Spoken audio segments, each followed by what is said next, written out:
हे hello everyone, नमस्ते, प्रणाम। मैं वैभव सरबड़े, योगिक लाइफ कोच, एंड आज हम लोग बात करने वाले हैं मेटाबॉलिज्म को इम्प्रूव करने के बारे में। आज मैं आप लोगों को बताने वाला हूँ कि किस तरीके से हम लोगों को मेटाबॉलिज्म इम्प्रूव कर सकते हैं, मेटाबॉलिज्म होता क्या है, उसकी प्रक्रिया क्या होती है और वो क्यों हमारे लिए बहुत ही ज़्यादा इंपॉर्टेंट है। तो चलिए हम लोग इस वीडियो को स्टार्ट करते हैं। सबसे पहले हम लोग समझ लेते हैं कि मेटाबॉलिज्म होता क्या है।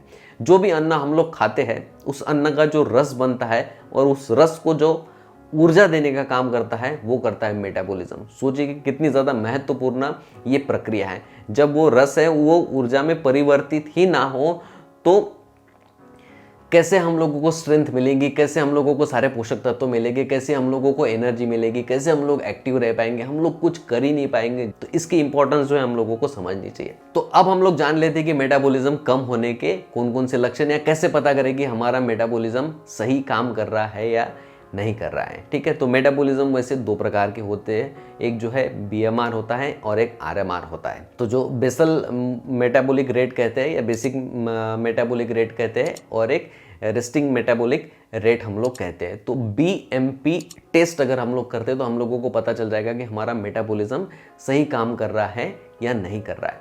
लेकिन हम लोगों को खुद ही एनालिसिस करना है। तो अगर आपके सिर में कंटिन्यूसली दर्द होता है, आपका डाइजेशन धीमा हो चुका है और आपको गैसेस, ब्लोटिंग, इन सारी चीज़ों की समस्या हो रही है, आपका अन्न सही से नहीं पच रहा है, आप लोगों को ये महसूस हो रहा है, आपको वीकनेस लग रही है, थकान लग रही है, एनर्जी लगती ही नहीं है, आपका वेट बहुत ज़्यादा बढ़ रहा है, ठीक है, या फिर आपका वेट बढ़ ही नहीं रहा है, दोनों केसेस में जो है ये मेटाबॉलिज्म बहुत ही ज़्यादा इंपॉर्टेंट रोल प्ले करता है।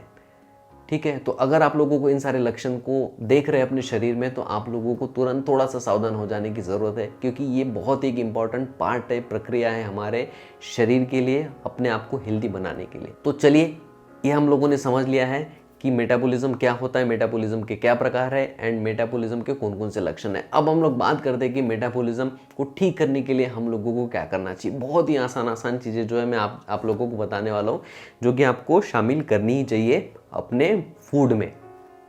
ठीक है, तो आपको जो है प्रोटीन रिच फूड, कार्ब्स, हरी सब्जियां, फल, इन सारी चीज़ों का जितना हो सके उतना ज़्यादा सेवन आप लोगों को करना चाहिए।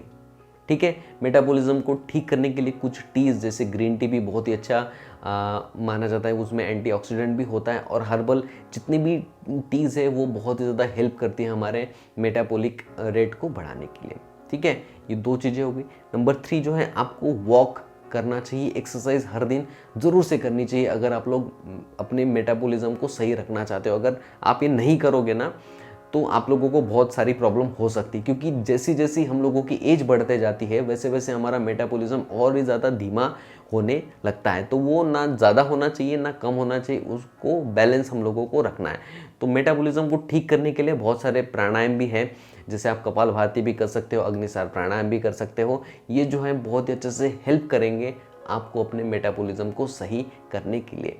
और भी योगासन भी हैं, डाइजेशन से संबंधित जितने भी योगासन हैं वो सारे योगासन जो हैं आप बहुत ही अच्छे से कर सकते हैं अपने मेटाबॉलिज्म को, रेट को अच्छे से मैनेज करने के लिए, बैलेंस करने के लिए। तो इन सारी चीज़ों को आपको करना। अगर आप लोग अपने मेटाबॉलिज्म को रिसेट करना चाहते हैं तो आप लोगों को क्या करना है, सात्विक भोजन का ही कुछ दिनों के लिए, 3 से 5 दिनों के लिए बस सेवन कीजिए। 1 वीक का विंडो ले लीजिए, उतने दिन आप लोगों को केवल सात्विक भोजन ही लेना है। No outside food, no junk food, केवल हरी सब्जियाँ, प्रोटीन रिच फूड, जो भी मैंने आप लोगों को बताया है उन सारी चीज़ों का आप सेवन कीजिए। तो उससे क्या होगा, आपका थोड़ा सा रीसेट हो जाएगा मेटाबॉलिज्म और वो अच्छे से काम करना शुरू होगा। और फिर आपको जो भी खाना है, ठीक है, जैसे बाहर भी जाना हो ही जाता है, बाहर भी हम लोग कुछ खा ही लेते हैं, तो फिर उसकी जो फ्रीक्वेंसी आपको बहुत ही ज़्यादा कम कर देनी है।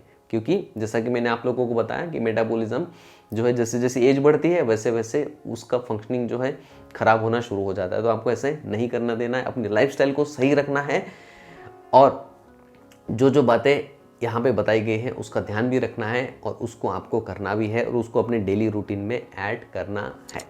ठीक है, तो आई होप ये जो वीडियो है आप लोगों के लिए बहुत ही ज़्यादा यूजफुल होगा। इस वीडियो से संबंधित, हेल्थ से संबंधित अगर आपके मन में कोई भी प्रश्न है तो आप लोग मुझे नीचे कमेंट्स करके ज़रूर से बताएं। इस वीडियो को एंड तक देखने के लिए आप सभी लोगों का बहुत बहुत धन्यवाद।